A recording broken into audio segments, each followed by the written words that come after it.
smell of napalm in the morning. Toyota, sponsors of the ITV movie premiere.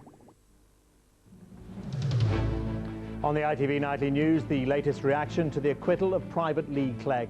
Plus, Hollywood's first couple fly in. What's new at 10?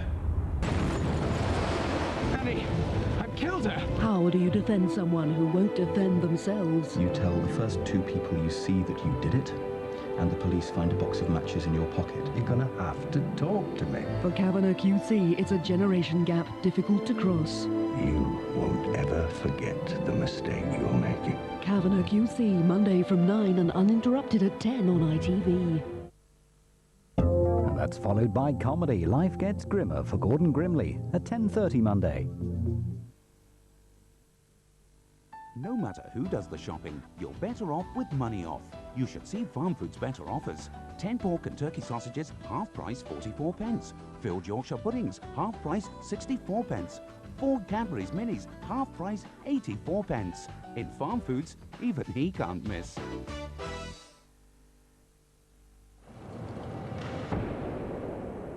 Escape to Oasis Forest Holiday Villages. Call 08705 086 086.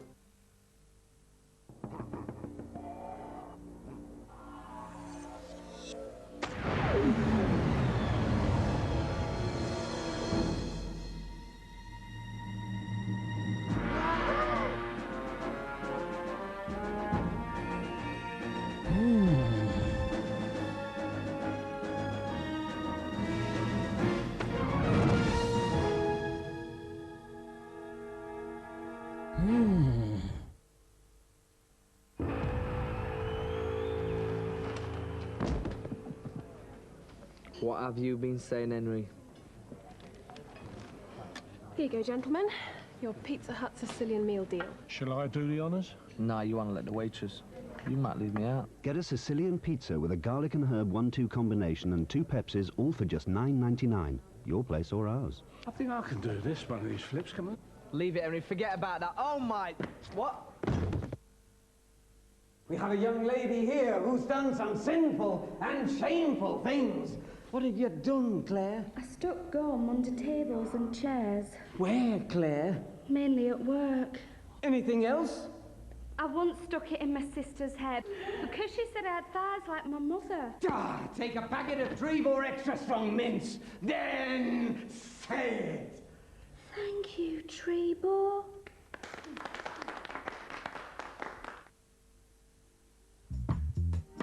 So tax-free savings means I pay... 0 tax on your savings. Right. Run that by me again. The Halifax 10-minute tax-free savings check. Drop in and we'll show you how to pay nothing in tax on your savings. So I put my savings in one of these and there's... 0 tax. Does the government know what's going on? Oh, yes. The Halifax 10-minute tax-free savings check. Tax-free savings made simple. Right. From this point onwards, it's imperative that I do not remove my hands from the aortal renal branch.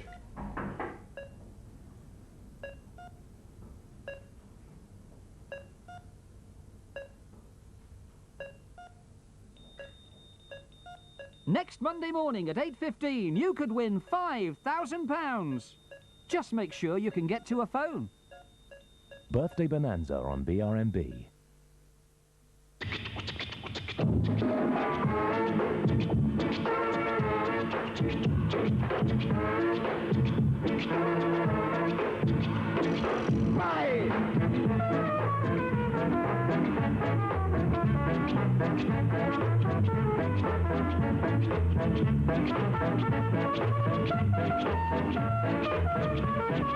The ripple for heightened pleasure.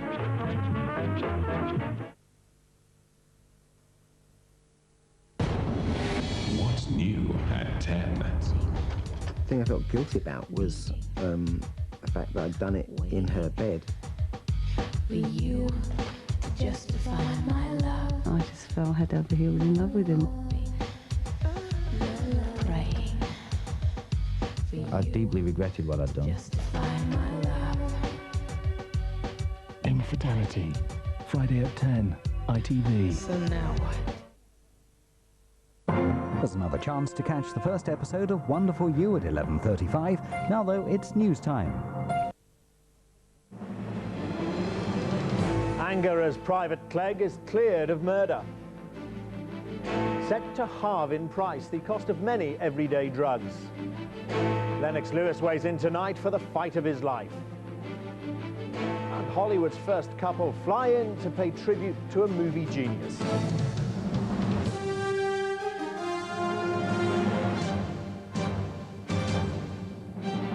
From ITN, the ITV Nightly News with Dermot Monaghan. Good evening. The paratrooper Lee Clegg was finally cleared of the murder of the Belfast teenager Karen Riley at his retrial in Belfast today.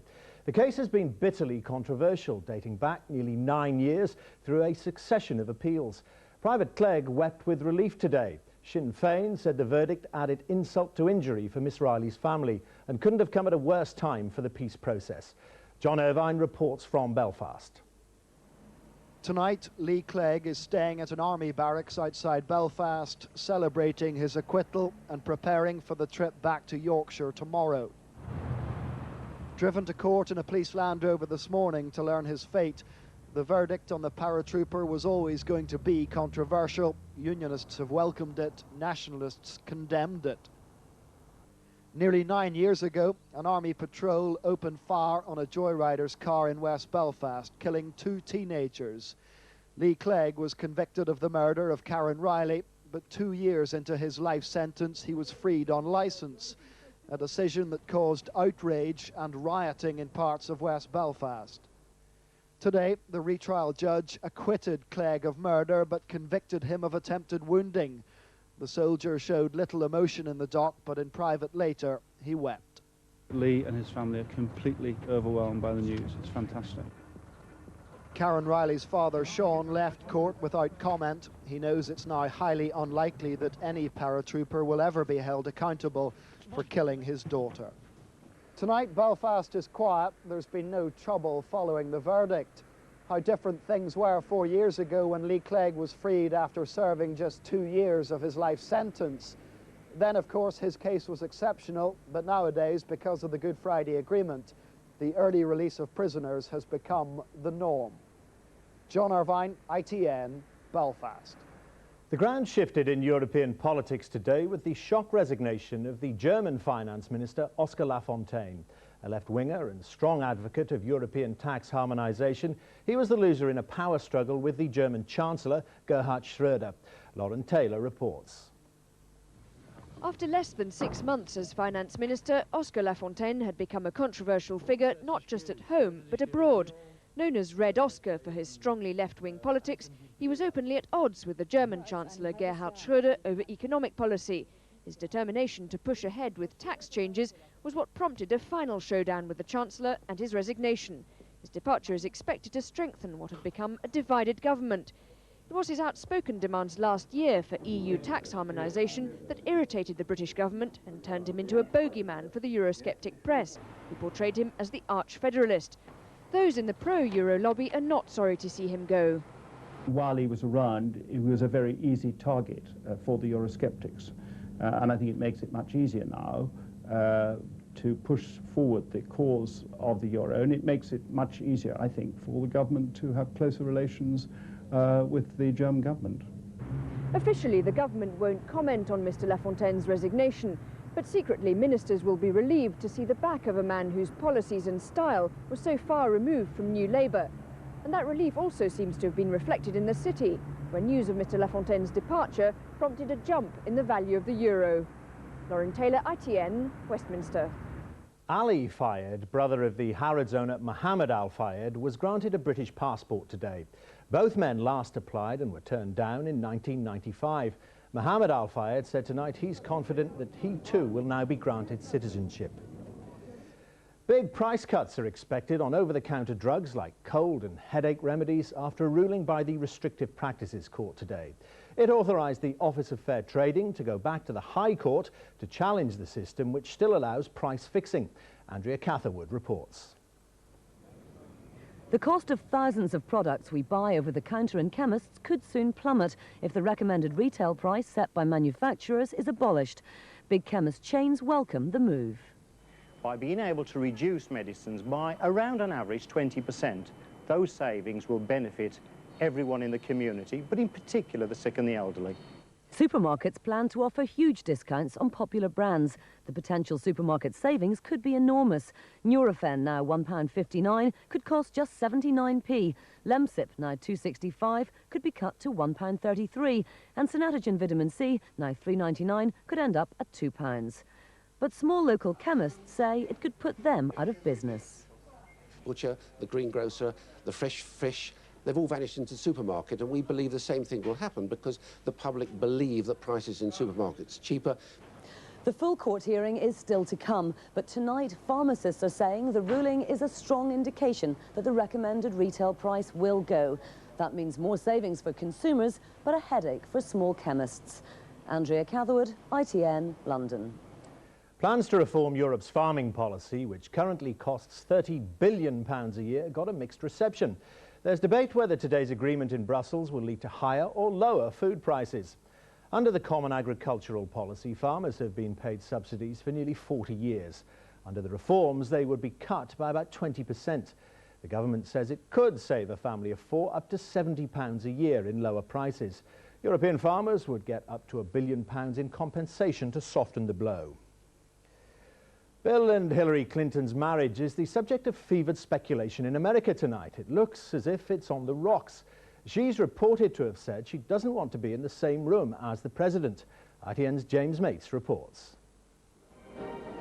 He's on a tour of Central America alone. His wife cancelled at the last minute. Last month, skiing in Utah while daughter Chelsea skied and he shopped, Hillary was nowhere to be seen. And then, apparently confirming suspicions about the state of their marriage, the Clintons left abruptly, a day early, before there was even time to arrange a plane for the accompanying press call. Now, one reporter says she's been told by people in the White House what's happening.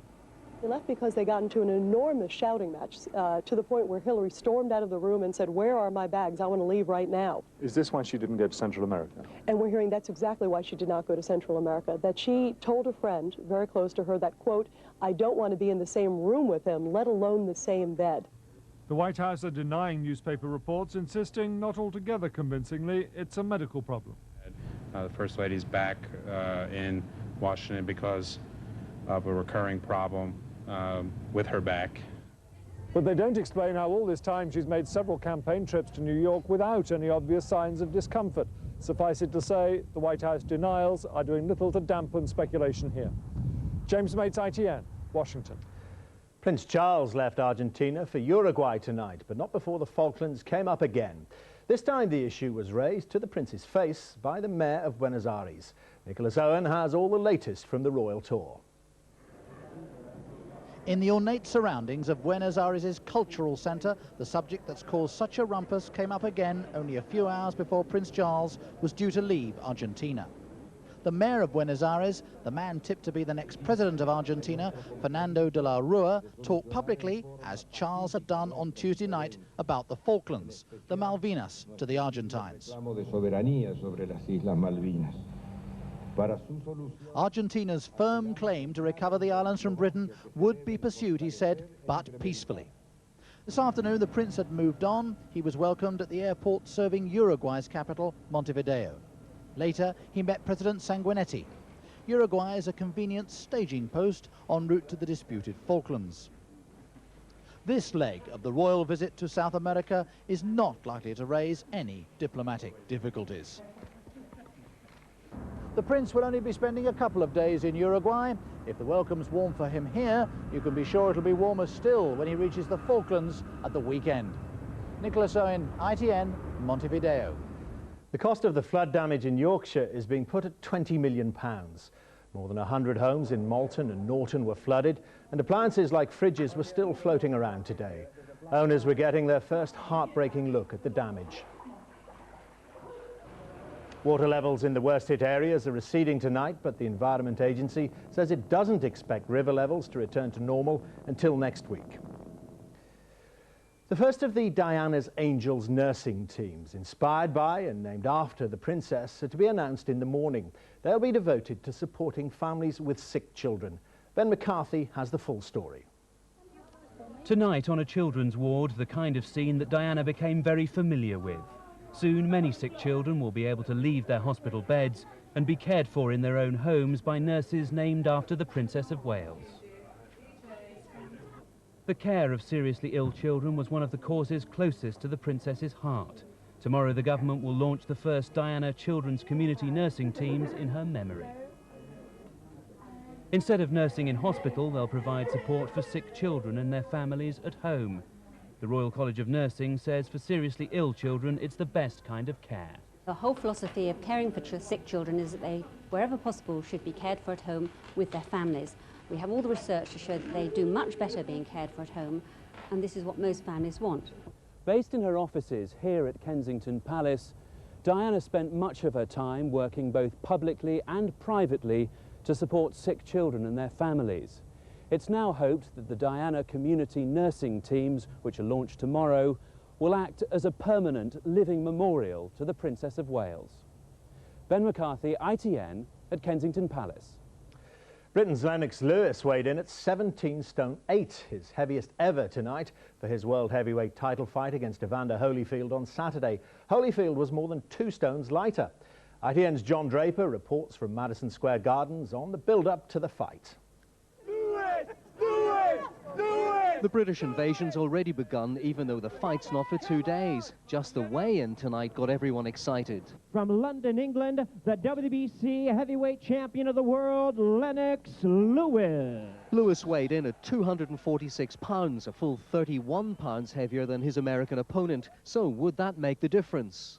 I think that's a great advantage for me stepping into a fight where I'm the bigger opponent and you know, he basically has to step up to the plate and deal with my size. Under the real deal, Holyfield, 215. Holyfield's 3 years older as well as 31 pounds lighter, but he was exuding confidence.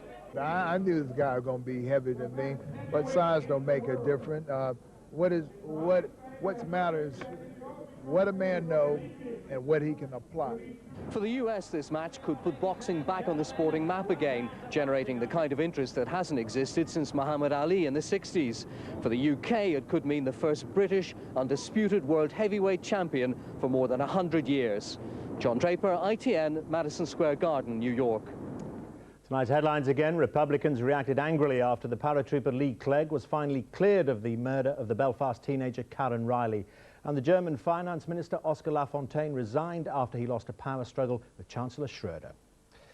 Now for a look at tomorrow's newspapers. The Telegraph has one of our main stories, the resignation of the German Finance Minister Oscar Lafontaine. The Sun, as we saw earlier, an old critic of Lafontaine, gives its own verdict on his departure. The Mirror leads on the reported marital tensions between Bill and Hillary Clinton. And on the back pages, the Daily Mail says Glenn Hoddle is offering to help Kevin Keegan with the England coach's job. Finally tonight, we have a sneak preview of Eyes Wide Shut, the last film made by Stanley Kubrick, who died on Sunday. It stars Nicole Kidman and Tom Cruise and is about a married couple's sexual obsessions. Katie Derham reports. Tom Cruise and Nicole Kidman, Hollywood's most famous couple, will be flying into London tonight for the funeral of film director Stanley Kubrick tomorrow. For the last 2 years, they've been working on his long-awaited film, Eyes Wide Shut, a project filmed in London and surrounded in secrecy, hype and controversy. Now at last, a clip of the film has been released, and as expected with Kubrick's work, it looks set to shock. Stanley Kubrick, a known recluse, didn't make many films, but those he did were groundbreaking. A Clockwork Orange is still not shown here in Britain at Kubrick's own request because of its violent content. He also directed such classics as Dr. Strangelove, 2001: A Space Odyssey, and Full Metal Jacket. I think everyone will remember him as an enormously gifted director who really pushed the boundaries of cinema in each film that he did. He took on new challenges. He had an enormous black sense of humor, which shines through in all his films. Stanley Kubrick will be honoured tomorrow at his funeral as one of the most influential of film directors. For many cinema goers, though, it will be Eyes Wide Shut, his unforeseen swan song, that could decide his place in film history. Katie Derham, ITN. And that's it for tonight. We hope you'll join us again tomorrow. From the ITV Nightly News team, good night.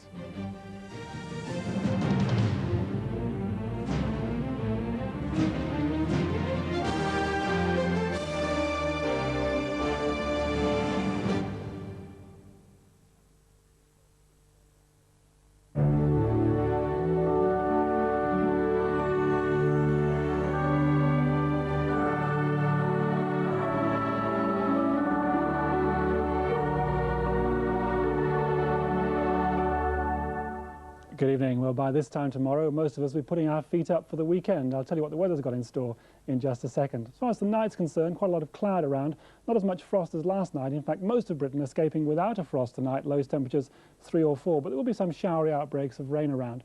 A grey start to the day tomorrow too, especially across Scotland and Northern Ireland, where there'll be rain through the morning. But that's going to turn more showery fairly quickly, so sunny skies coming through and just a scattering of showers. And elsewhere across the rest of England and Wales, after a grey start, you'll see some sunny spells too, and only very scattered showers.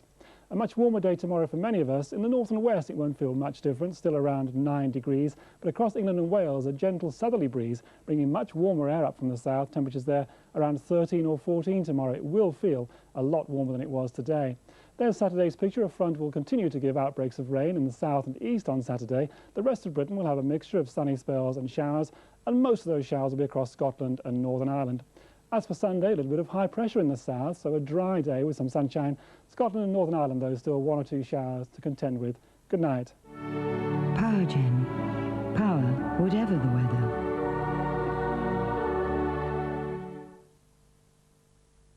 There now follows a response to the budget by the Liberal Democrats Treasury spokesman Malcolm Bruce MP. Everyone's a winner. Did you see that? The headline in 2 of the newspapers after Tuesday's budget. But how did you do? Well, unless you're a top accountant, you probably won't have figured it out yet. Under Labour, the tax system has become hideously complicated, and this budget hasn't made things any simpler. There were, of course, some good policies in the budget. Quite a few from the Liberal Democrat manifesto, actually. Well, that's fine. But there is one very, very big hole at the heart of this budget. Gordon Brown revealed it right at the end of his speech when he announced that he was cutting 1 penny off the basic rate of income tax. If Gordon Brown had money to give away, should 1 penny off the basic rate really have been his top priority? Liberal Democrats don't think so.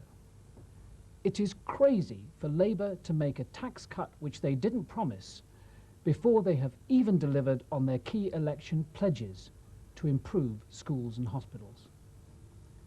Are Labour seriously telling us that all the problems in the health service and education have been solved?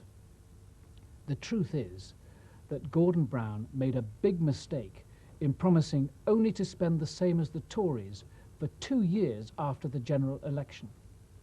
That meant that things have actually been getting worse for 2 years. The extra money promised last year will do little more than get us back to where we started.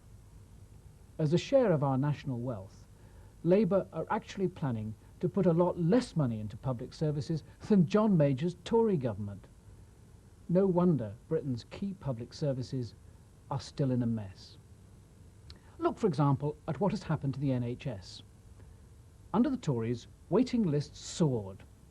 When Labour took over, there were 1,158,000 people on hospital waiting lists. Labour promised to cut that figure by at least 100,000, but in fact it went up to as high as 1,313,000. And even now, lists are still higher than when Labour came to power. Not only are there now more people on waiting lists, but there are more people waiting just to get on the waiting lists. When Labour came to power, 248,000 people were waiting for over 3 months just to see a hospital consultant. That figure has now increased to a massive 468,000. Frankly, this is a disgrace, and it shows that Labour is not delivering its promises. And Labour are no better on education. Of course, money isn't everything, but Britain needs to invest to build an education system for the 21st century.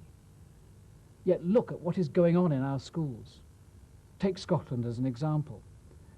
The government's own figures show that in council after council, education budgets have been axed under Labour. Indeed, 29 out of the 32 Scottish councils have had to make real cuts in their education budgets. Yet, apparently, for Labour, a headline-grabbing tax cut to wrong-foot the Tories was a higher priority this week than delivering for schools and hospitals. Remember that the next time you hear of somebody who needs a hospital bed and there isn't one available. Remember that when you hear of school children struggling to learn in overcrowded and ill-equipped classrooms. Now, this is a very powerful government with good public relations and many friends in the media. Only the Liberal Democrats have been willing to stand up this week and say that Gordon Brown's priorities are wrong. Liberal Democrats say health and education must come first. In this year's elections, you can say that too. That was a response to the budget by the Liberal Democrats' Treasury spokesman, Malcolm Bruce MP. Only wallpaper offers you thousands of patterns, textures, and colours, which makes it easy to create the perfectly finished room, whatever your style.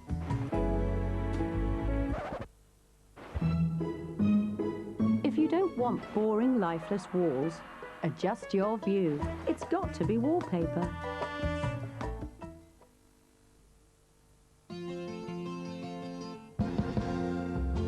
At Norwich Union, the feeling we get when our investments pay off, we share with millions of customers every day.